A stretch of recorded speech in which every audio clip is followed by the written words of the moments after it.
Every neighborhood has its characters: a guy who mows his lawn at dawn, the lady with too many wind chimes, the kids who leave chalk art on the sidewalk. But our little suburban cul-de-sac had something far worse. Pamela Hensley, the newly crowned HOA president. Her campaign flyer was all smile stock photos of happy families, her cat in a bow tie, and big promises of community unity through responsibility. Sounded nice, right? Oh, we were so naive. At first, Pamela seemed like an overzealous organizer. A neon yellow note on my recycling bin read, "Lit a jar? Please respect curb appeal." I shrugged it off. New boss, new rules. But then the fine started. $20 for unapproved garden decor because my daughter stuck a ceramic turtle by the roses. Then do law 15 for festive mailbox tampering over a Halloween spider sticker. It got weirder. A do law 2 fine for uneven grass texture. $50 for my air conditioner being too VY Cybele. And the kicker? A do law 100 hit because my dog's bark exceeded allowable sound duration. I checked the HOA charter. No such rule existed. Pamela was making it up, hiding behind a vague neighborhood harmony clause that let her find anything she didn't like. I wasn't alone. My neighbor, sweet old Mr. Thompson, got slapped with a do law 40 fine for a crooked porch plant. A single dad down the street was docked do law 75 for his red pickup truck's non-neutral hue. Every morning we'd find her crisp envelopes taped to our doors, sometimes with notes like, "Eyes are always on you," or "Think twice." We laughed it off until someone caught her drone hovering over a backyard barbecue. Community meetings turned into her personal stage. She'd quote fake rules section 6, clause 4.1.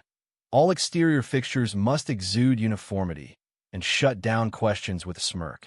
"I'm the interpreter of the rulebook, dear." She insisted we address her as Madam Overseer and set up a private mailbox at the HOA office, complete with letterhead proclaiming Pamela Hensley, guardian of property prestige.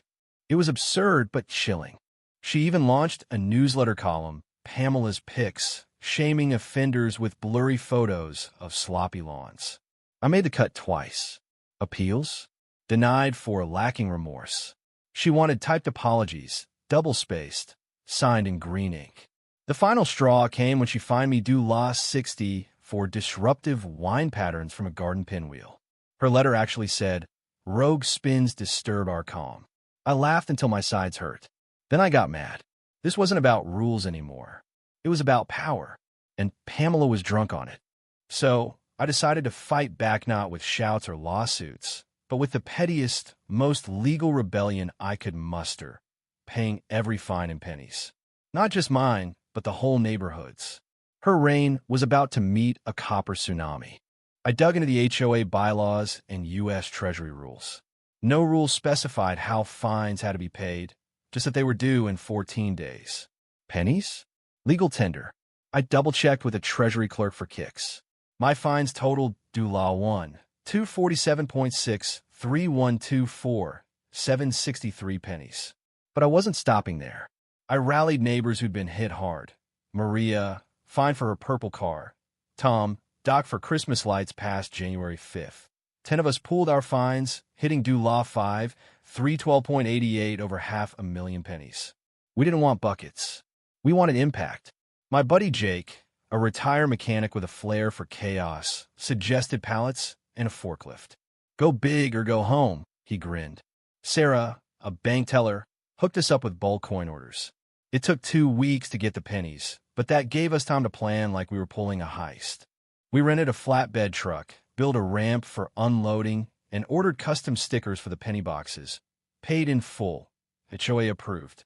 Each box was labeled with its violation, offensive tulip height, rebellious porch gnome. By week 2, Jake's garage looked like a coin vault, 24 boxes stacked like a copper fortress. The bank staff whispered we were starting a penny cult. Maybe we were. We called it Operation Nickel Nightmare. The night before, we met in Jake's driveway, beers in hand, wearing paper hats made from Pamela's newsletters. We rehearsed our lines. "Here's your payment, Madam Overseer." Got a coin counter. At dawn, we loaded the truck, pallets arranged for maximum drama. Sarah notarized an invoice for flair. As we rolled into the HOA lot, Neighbors trailed in their cars, some filming, one guy flying a drone. It felt like a parade for justice. Pamela was at the office door, sipping from a mug that read, "I rule this block." She waved, probably thinking we were begging for mercy. Then she saw the truck. Her smile froze. Jake stepped out, a VY Aiders on, and said, "Delivery from Madam Overseer. Curbside or inside?"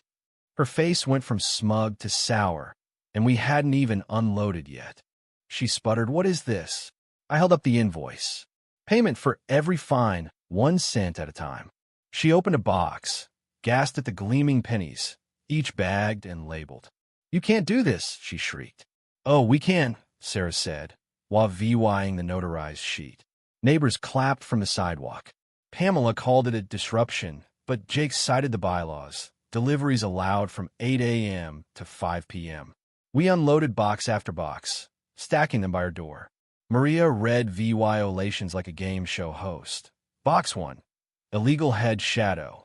Box 2, overly festive wreath. The crowd roared. Pamela dialed the HOA board, but half were there, grinning behind us. She threatened to report us for mob harassment. I offered her a sticky note. Cite me for excessive community spirit. A news van rolled up, sensing a scoop. Pamela tried to block their camera, but the reporter shrugged. "Public property, lady." 2 kids started tossing loose pennies like confetti, shouting, "It's money rain." Pamela turned purple. A cop, Tom's cousin, showed up to mediate.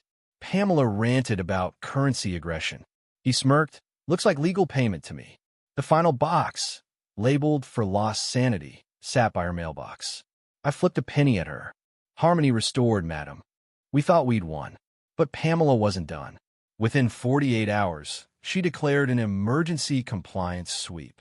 Her task force, a clipboard-toting crew, stormed the neighborhood, measuring everything. Maria got fined for whimsical garden VY Bess. Jake was hit for unauthorized barbecue, socializing. I got a DULA 200 fine for post-coin chaos. Then she filed liens on 3 homes, including mine, for defiance. This wasn't petty anymore. It was war. She launched an online portal tracking infractions, with a 3-strike rule threatening property probation. She fast-tracked it in a secret 6 a.m. vote. Her high VY civility vest read compliance czar. She even told a local podcast we were lawn insurgents. When asked if she regretted anything, she sneered, "I should have fined harder." That quote lit our group chat on fire. Then Sarah cracked the case. Digging through public records, she found Pamela wasn't a primary resident. She owned her neighborhood house as a rental, VYing 20 miles away in an HOA-free gated estate. The bylaws were clear. Only residents could run for president. Pamela's candidacy was fraud. We compiled the dossier tax records, leases, even an Airbnb re-VYEW from a tenant complaining about her creepy VY sits. We filed a fraud complaint with the county and called an emergency homeowner meeting, backed by 35 fan-tram of residents. Pamela strutted in, iPad in hand, ready to dominate. But Sarah's projector lit up. Pamela's fake address, her rental lease, her P.O. box. "You know, President," Sarah said. "You're a liar." Pamela stammered. "This is a conspiracy." But the EVY Denke was ironclad. We voted 39 to oust her, 0 to keep her. She stood, stunned, muttering, "You'll regret this." Sarah smiled. We took our homes back, 1 cent at a time. Pamela didn't go quietly.